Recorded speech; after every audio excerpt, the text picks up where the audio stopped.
Harvard Divinity School. HDS Reorientation and Common Read Program, Race and Restorative Justice, Black Lives, Healing, and U.S. Social Transformation, February 24th, 2021.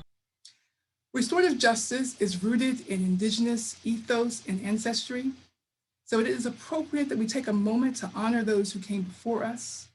We honor the Indigenous people of the land in Massachusetts, and we honor the enslaved Africans who were brought to this country to work, and all oppressed people who helped to build this nation. But for the stolen land and stolen labor, this country would not be. We also acknowledge the millions of people who have lost their lives around the world to COVID-19 and racial violence. This programming is facilitated by the HDS Office of Diversity, Inclusion, and Belonging, the Standing Committee on Diversity and Inclusion, and the Racial Justice and Healing Committee. And the committees are comprised of students, faculty, and staff. It has been a privilege to work closely with members of these committees, and we want you to know that we will be providing more opportunities for you to engage in this conversation. The Standing Committee on Diversity will hold 2 open meetings. Next Friday will be our first open meeting, March 5th, from 2 to 3, and then the next one will be April 2nd from 2 to 3. Please see the DIB newsletter for the Zoom links. As you know, last summer, our Racial Justice Committee cast a vision for our school to become an anti-racist and anti-oppressive institution. We composed a statement which speaks to the critical internal self-examination work that must accompany the commitment to external structural change. And I'm seeing it come to life through various small group settings, facilitated through a restorative approach, whether the book discussions or committee meetings. I have experienced the impact of students, faculty, and staff engaging with each other at a deeper level with openness and vulnerability. We are cultivating intimacy and discovering salient points of common ground that's building a strong foundation for our collective work. Finally, I want to share a piece of HDS history. I wholeheartedly believe in the West African principle of Sankofa, that as you work to cast a vision for the future, you must also look back to learn lessons of the past and glean inspiration. You are looking at a picture of the late womanist theologian, Katie Cannon, who was a WSRP research associate here at HDS for a year in the 1980s. And sitting beside her is Professor Emeritus Preston Williams. It was here at HDS where Cannon broke new ground in her understanding of womanist theology. Professor Williams, who has such a look of support and joy on his face, is still in our midst. He's in his 90s and teaching his course on Martin Luther King. He's registered for today's session and is likely here with us this afternoon. So as we begin our conversation about racial healing and diversity, let us proceed with an openness and readiness to break new ground, strengthened and comforted by the fact that we are surrounded and supported by our ancestors and our elders who are in our midst and can help show us the way. Now I'll turn things over to Acting Dean Holland for his remarks. Thank you. I want to express a personal and public note of gratitude to Dean Bartholomew for leading us into these incredibly important moments and in the larger causes that they represent. Grateful to her. I'm grateful to all of those that work with her, particularly on the Inclusion and Belonging and Racial Justice and Healing committees. I'm grateful to be surrounded by such students and colleagues and community members that lift me up and lead me to higher ground. And today is a moment to express that gratitude, and it is profoundly felt. As we have learned again in recent days and weeks, and as we unfortunately seem to learn constantly, the project of building a community and a society of respect and dignity and decency and truth, the quest for anti-oppression and anti-racism and restorative justice will inevitably face obstacles, disappointments, and obstructions. And sometimes those are imposed on us from without, and sometimes they're the result of our own inadequacies. But whatever their source, what they simply cannot be is a reason to give up, especially on our sacred pursuit of inclusion and belonging and racial healing. I've been reminded this week of a powerful line from Fannie Lou Hamer, who said, "There is one thing you've got to learn about the movement. 3 people are better than no people." Hamer had a particular moment, a need, and community in mind, but her point is broadly applicable and true. What Fannie Lou Hamer understood is that in the cause for restorative justice, size may be less important than solidarity. And therefore, gathering is at the heart of the effort. In that spirit, I'm grateful to be gathered here with you in this community, which today is a lot more than 3. And I'm thankful for the chance to take part with you. In anticipation of our conversation, let's ground ourselves for the day's events. And for that, I'm grateful to turn to our student, Jessica Young Chang. Jess? Thank you, Dr. Holland. So excited and grateful to be with you all today. If your nervous system will allow you, I invite you to close your eyes as you take a moment to refresh your posture. Are you able to sit or stand evenly so that the pelvis feels even? And here, let your face feel really long for a moment. Stretch it out. Maybe the eyes open, and you reach your eyebrows up, and then make the face really small. Squeeze everything really close together, and then relax. Take an inhale here, and exhale like a horse. Slap your lips together.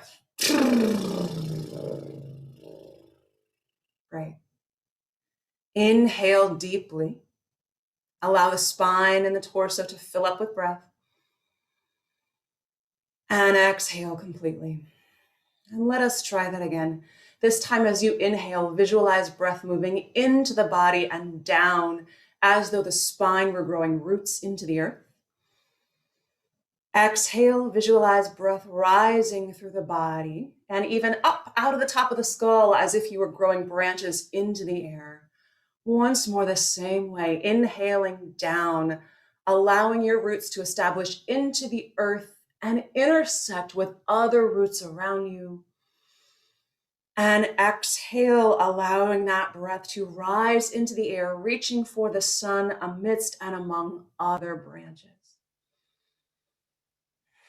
When you feel ready, if the eyes are closed, gently blink them open. Thank you. Thank you, Jess, for that beautiful grounding.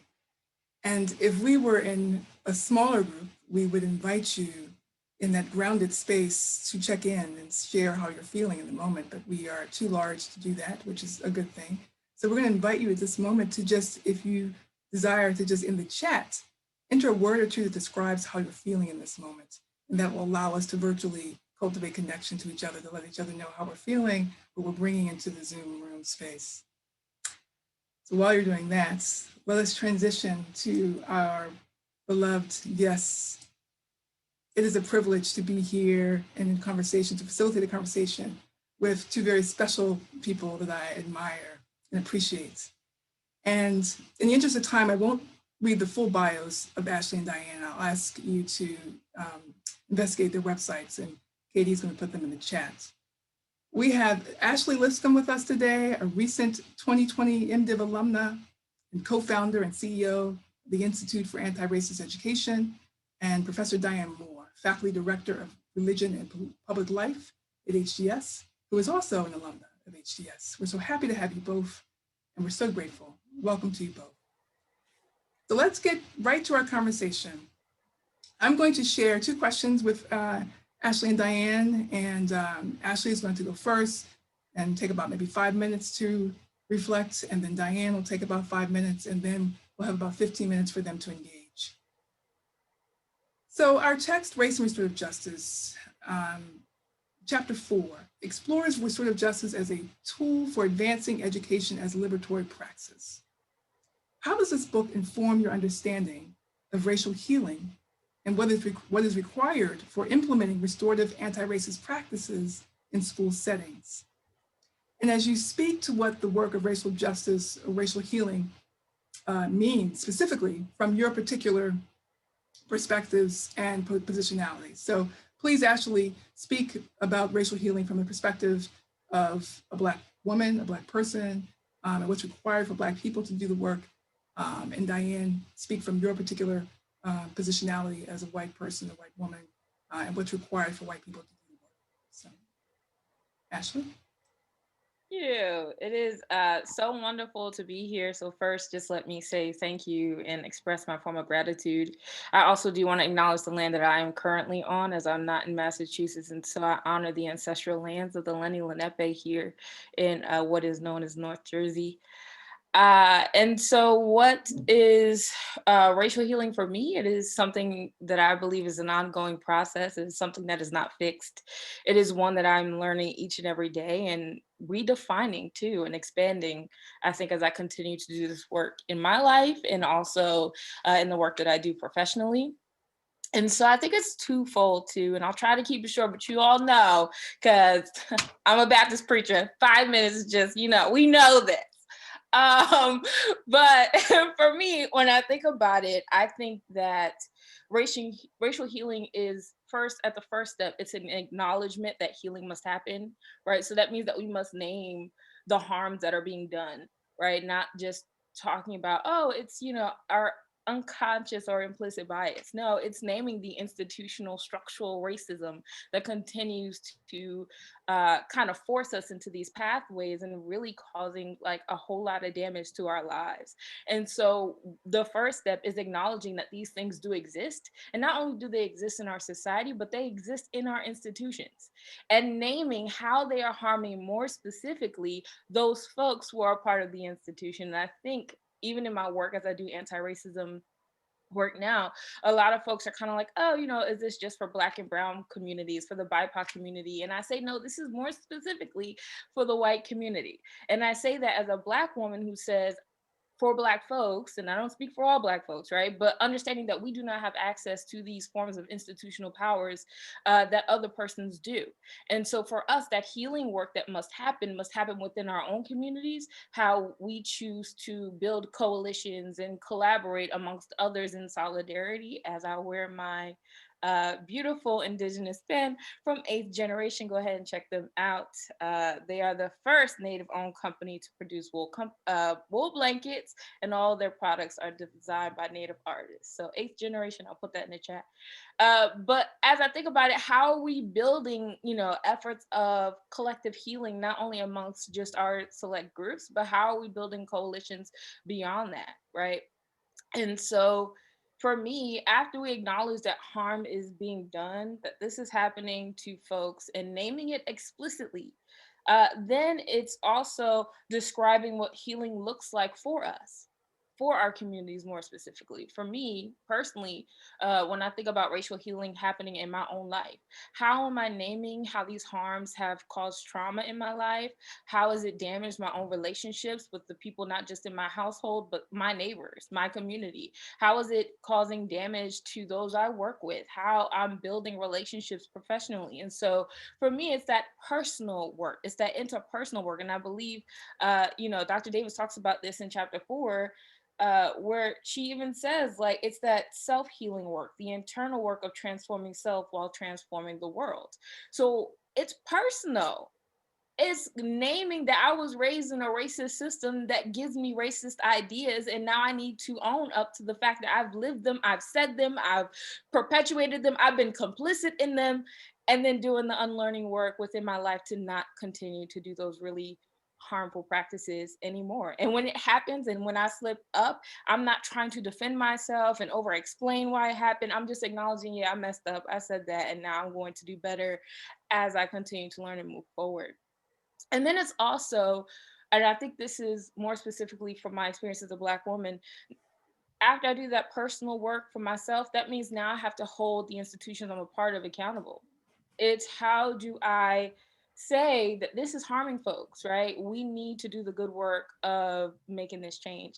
And it even comes like, I just listened to the Tightrope with Dr. Cornel West, right? And I think this is just a really interesting conversation to bring into this space as, a scholar who is not necessarily getting tenure at this point, right? And how he's even talking about how Black professors are leaving like leaving these institutions. And in that interview, he said, as a Black person, he says, as a free Black man, when I've done the work of pushing back and saying how this is harming me and it's not working for me, then I need to make the decision to leave. And I think for Black folks, that's twofold. How do we make the decision to continue to push back, to continue to push institutions forward, while also setting a boundary to care and love for ourselves enough to say, I'm not going to keep doing that. Realize the asset that I bring to your institution. Recognize the gift that's within me that you brought here, and how it's harming us. And I think, again, just as a recent graduate, realizing how much harm graduate school does to graduate students. And I think that that's because of what's in place and the structures that are deeply embedded within academia. And so how then do we also say, in all of these levels, where do we begin? How do we hold ourselves accountable? What markers are we going to meet as this healing happens within and without? And that was a long explanation, but for me, it's at the start, at the root of it, it's personal. It's also about relationships, and it's also about accountability. I think I jokingly said this to a friend of mine. I said, graduate school, fighting to push back against certain systems and speak up against what's going on and name how students are being harmed. Part of me felt like sometimes it's like a toxic relationships that we continue to stay in and we continue to name that this is just not working for me. And yet I still stay. This is not working for me. I keep saying that this needs to happen. We don't see that change happening. And then we wake up one day sweating, wondering why we're even fighting to stay in the first place. And so I think about that relationship. And as the other person, we're always saying, please change, but the change doesn't happen. So kind of like the institution itself, we'll continue to be in this revolving door where we are. We'll continue to have these conversations about how we need to do the work, but never committing to doing the work. And so generation after generation, scholar after scholar, we're going to sit in this place and say, we're still learning. When have we learned enough? When are we going to do what needs to get done? When are we going to acknowledge our positions and our privilege to say change will happen and it's going to happen, and let's actually make the change, right? And so I'm going to stop there, but y'all know I could talk. There's more. No, that's all right. That's all right. We're gonna come back to it in a minute, but I just want to say amen and thank you, because you beautifully articulated so much in your response, and particularly highlighting the extra burden and tension that Black scholars, Black administrators, Black professionals carry in these institutions. So we have the burden of doing and undoing this hard work while we're in the midst of continuing to be recipients of the stress and the trauma. And I appreciate you bringing in the live example of Dr. West, a real example of what it means to be a radical person in an institution and how you have to hold those tensions. So we'll come back to that. Thank you. And I want to just now turn things over to Diane. Diane, your thoughts on that? Great. Well, thank you, first of all, Dean Bartholomew, for not only helping us move in these important conversations, but for all the work that you've done to help us bring these to the forefront of our life here in the community. Also, Ashley, I'm not a Baptist preacher. I don't have your eloquence. So I actually have a few more notes that I'll be responding to here. But before I start, I just want to say it was so moving to see that picture of Dr. Cannon and Dr. Williams. I had the privilege of being in that room. It was my first year at HDS in 1980. And Dr. Cannon had the grace to take me on as a mentee, and much of what I know about justice, about love, about hope in the world, I can accredit to her. So it was powerful and timely to see that first picture. So thank you for sharing it. So I want to turn to what Dr. Davis wrote about in her recommendations, the first of her recommendations in chapter 4 on education. And I think this is relevant not only for educators, but for all of us doing work, deep work, committed work in truly trying to be participants in an creating an anti-racist society, an anti-racist world.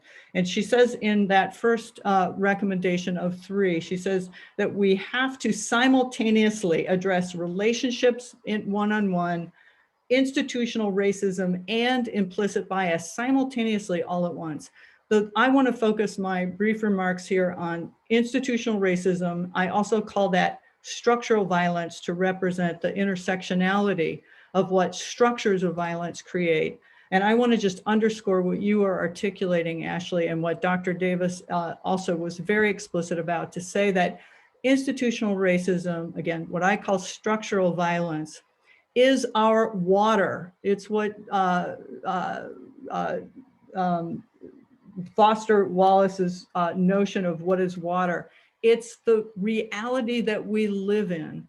And I believe deeply that our inability to face that fundamental reality that all of us become and work and part and parcel within this notion of institutional racism, structures of violence that permeate our cultures, is one of the reasons why, in spite of quote unquote goodwill, good intention, which I believe is in abundance, not consistently, but I believe is in abundance, and certainly in abundance in these conversations, I believe that our failure to face up to and put front and center the reality of structural violence is the one of the fundamental factors of why we continue to reproduce these death-dealing structures. And just to highlight it, I'm going to use another scholar that Dr. Davis quotes and references is Paulo Freire, whom I'm sure, I know, Ashley, you are very familiar with in your important work in education. But Paulo Freire has a wonderful phrase that is often contentious, but is, I think, illustrates this. He says, "Never in the history of humanity has violence been initiated by the oppressed." When people hear that, never in the history of humanity has violence been initiated by the oppressed, when people hear that, they often balk and they say, well, wait, no, oppressed people are, instituting a whole host of violences, either, parallel violences, violences around reacting to institutional forms of racism. But that's just the point. That's exactly Freire's point. When he says the key phrase here is, in the history of humanity, has violence ever been initiated by the oppressed? If you're oppressed, you're already a victim of structural violence. And so you can't initiate violence. And we often make structural violence, institutional racism, invisible because we reduce it down to one-on-one relationships. So I believe that our biggest challenge and our biggest hope is actually what it means to really shift our gaze, put structural violence, institutional racism in this context, front and center, starting point, always referent, always with the aim, collective aim of people of goodwill to dismantle it. This for me feels really key and central. There are a few other points I want to make about just what assumptions I bring to this notion of institutional racism or structural violence, and then I want to close and open up to what I'm sure will be a rich conversation. Another assumption I make is that institutional racism, structural violence is not inevitable. We have choices. We can dismantle it. It's deep, it's ubiquitous, but it's not inevitable. This is key and a really critical factor in hope and in the notion of imaginations that can help lead us into new possibilities.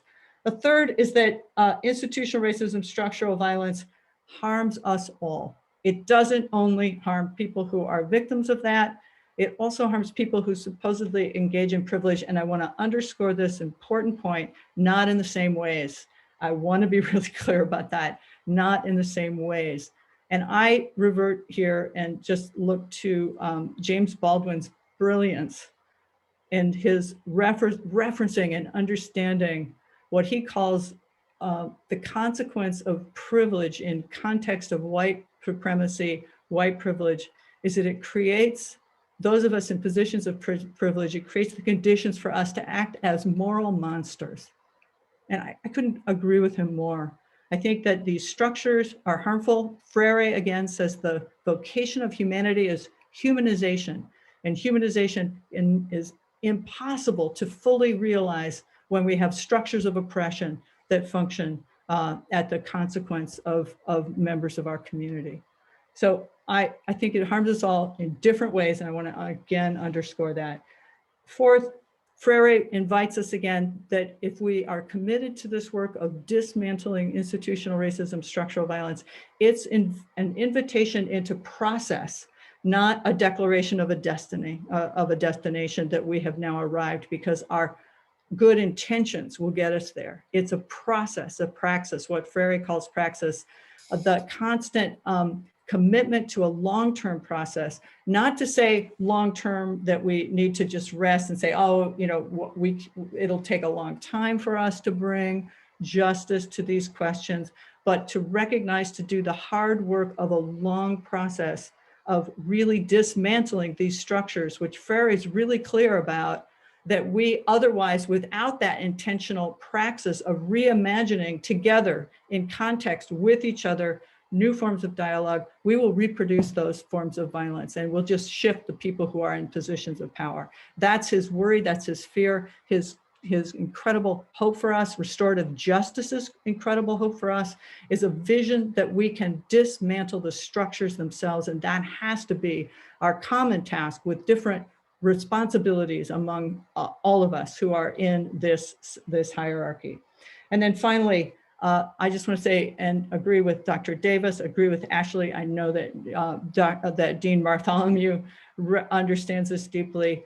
There is no neutral ground here. Institutional racism exists. We have choices both individually and institutionally. We either reinforce those structures of institutional racism and structural violence, or we work to dismantle them. And that dismantling, again, is a process and takes commitment, takes perseverance, takes courage, takes urgency, because lives are being lost while these structures function. So it's not something to rest back on, it's constant, and that's our requirement. And then finally, I wanna just, for me as a white woman, I wanna represent my inspiration for a posture of what it means to think about these questions. And this is another mentor of mine, Sharon Welsh, who says that in our work in moral commitments and ethical work, we have to be, as people of privilege, we have to be wholehearted and half sure.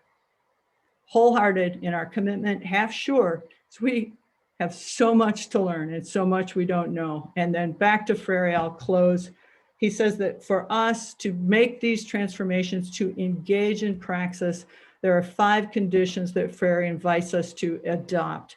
Kind of habits of mind and heart, a posture of faith, of hope, of love, of humility, and of bringing always to bear critical thinking on unpacking the embedded assumptions that allow us to continue to reproduce forms of structural violence and institutional racism.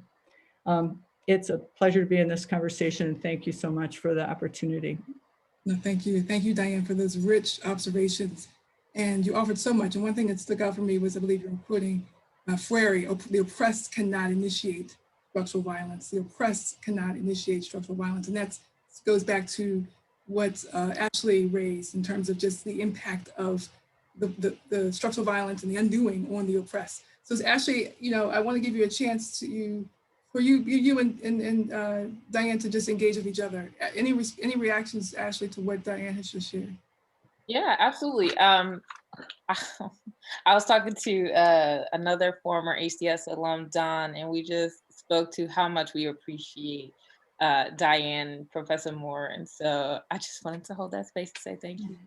And yeah, and I think about too, just how we've heard time and time again, and I think that this is an important point, we've heard time and time again, well, we just don't do that here, right? And so, you know, referencing, right, Dr. Davis says, is that simultaneous work. And so it's knowing that you do have a place in a position to actually make the change. For most, it's like, oh, well, it's just hard to push back, right? It's the fear of losing my job. It's the fear of this. But when we think about access to power and what you can do in your position, that means you need to do everything that you can. And, you know, and Diane said this as well. It's like, what's more at stake here, right? The livelihoods of students and faculty that are here at these institutions are more important. The fact that most of us are running to therapy after leaving these institutions, which we should. I think therapy is great. We need to do it all the time. Thank God for therapy. But when I think about why we're running, when I think about why I would leave a class and leave crying, when I think about why during a pandemic, at the beginning of it, the brunt of it, all of it, and I say this both lovingly and as a critique of what's going on in institutions as such as HCS, right? I think about the fact that it's the pandemic. We're all trying to graduate. I've lost 2 people closest to me that have raised me, and now it's gone up to 6. Craziest thing here in this pandemic. Constant loss, just feeling isolated because we were all in our homes for months on end, but yet being required to show up to class and have my camera on, being required to show up and participate. When I think about that part of it, we have, to an extent, are we taking the humanity out of study? And when education should be the site of transformation in general, what happens in the academy happens in our schools, it's happening in our society. You have an interesting opportunity here to shift that, to make learning about humanity. And I think it's Sonia Renee Taylor who just put out a second edition to The Body Is Not an Apology, right? The Power of Radical Self-Love. When I think about that work right there, radical self-love, do we love ourselves enough to love other people the way that they should be? Or have we been conditioned to believe that only the default, what she calls the default body, right? The white heteronormative body, as, you know, abled body, as the only correct way to live and be worth value and be valuable, right? And I think that all of that, it speaks to what's actually happening. Where is the love in our institutions? And that, you know, and I think of Dr. King, who says there's no love without justice, right? That justice pushes forward, that we can't actually say that we claim to love anyone or believe in humanity without first believing that in every person is worthy of value just because they exist. And so in that, how are institutions basically saying, yeah, you belong here, actually believing it, right? Because I work with administrators now who want to hire more Black faculty, and I said, you're just going to run them away. So if you do not do the work of changing what's going on in your institution, yes, bring them on. But when you bring them on, change what you're doing so they want to stay. Yes, we want to have more diverse populations as far as our students, but do we want to, you know, run them away when they get here? How are we going to change what's going on? Bring the humanity back to education. And I say back, but was it ever there? When you think about just how higher education actually began, was humanity ever really the central focus of education? That's right. I love that, Ashley, and it just highlights why restorative justice is so important, because it just requires us to lean into our humanity. Before we begin a conversation, before we begin a circle, ground ourselves, check in. How you feeling? Like, I don't need to talk about the issue on the agenda before I get, you know, to connect with you and to know what's going on in your world. We can't dismantle racism without cultivating relationships and intimacy. So that's beautiful. We are running short on time, so I want to give Diane one more final comment, and then Ashley a final word before we transition to our breakout sessions. And this is a great lead into our conversation with our community. And Diane and Ashley will be in individual groups as well. So 30 seconds, Diane, and then back to you, Ashley, for the final 30 seconds. Yeah, just a quick appreciation, Ashley, for your comments. And also to say, I think there are multiple levels of this. The level of just the deep humanity, which Melissa has introduced to us now in terms of how to start a class. I know many in OMS have identified that. The other, though, I want to say is just back to Frary, the kind of what is the ultimate purpose of education itself? What are we about? What are we doing here? What is all of our efforts? What is it leaning toward? Frary would say, to be able to problem pose, to be able to put the challenges of the world, the most deepest ones, at the forefront of our work in education, and to have us all collectively commit to our work to try to address those challenges collectively, students, faculty, administrators, teachers, everyone. And that's a vision of education that I feel excited about. So thank you again, Ashley. Yeah, thank you. And I guess for me, in closing, I think of Dr. Bettina Love's book, We Want to Do More Than Survive.